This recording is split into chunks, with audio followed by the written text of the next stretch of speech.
నెల్లూరు జిల్లా కోవూరు మండలం నాగలకట్ట పెళ్లకూరు కాలనీలో టీడీపీ జనసేన బీజేపీ అభ్యర్థి వేమిరెడ్డి ప్రశాంత్ రెడ్డి ఎన్నికల ప్రచారం నిర్వహించారు. వేమిరెడ్డి ప్రశాంత్ రెడ్డి టీడీపీ జాతీయ అధికార ప్రతినిధి పోలంరెడ్డి దినేష్ రెడ్డిలకు స్థానిక ప్రజలు ఘన స్వాగతం పలికారు.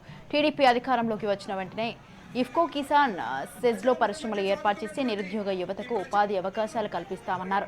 ప్రజల్లో తనకొస్తున్న ఆదరణ తట్టుకోలేక వైసీపీ వ్యక్తిగత ఆరోపణలు చేస్తుందని ఆవేదన వ్యక్తం చేశారు. ఈ కార్యక్రమంలో జనసేన బీజేపీ టీడీపీ నాయకులు కార్యకర్తలు స్థానిక ప్రజలు పెద్ద ఎత్తున పాల్గొన్నారు. అదేవిధంగా ఎంపీగా వేమిరెడ్డి ప్రభాకర్ రెడ్డి గారిని మా ఇద్దరిని ఆశీర్వదించాలని మిమ్మల్ని అందరినీ ప్రార్థిస్తున్నాను.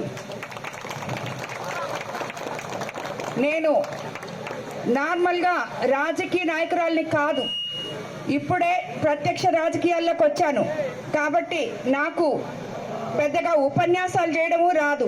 వాస్తవాలు మాత్రమే నేను మాట్లాడగలను.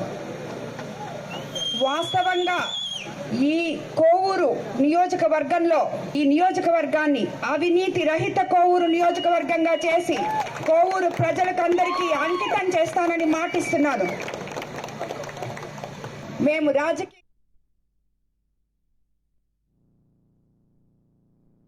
రాజకీయాలతో సంబంధం లేకుండా ఏ పని ఉన్నా వాళ్ళ దగ్గరికి వెళ్తే పని అవుతుందన్న నమ్మకం ప్రజల్లో ఖచ్చితంగా ఉంది.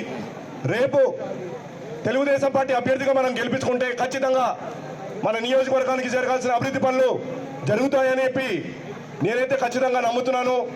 ఇవాళ కోవూరు పట్టణం ఈ పంచాయతీ కోవూరు నియోజకవర్గంలోనే అతిపెద్ద పంచాయతీ.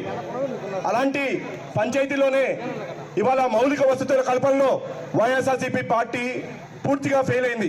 ఇవాళ చూస్తే కనీస రోడ్లు లేవు, కాలువల్లో చెత్త కూడిపోతే ఆ పుడుకలు తీసే నాదుడు లేడు, ఒక లైట్ కాలిపోతే లైట్లు మార్చే నాదుడు లేడు.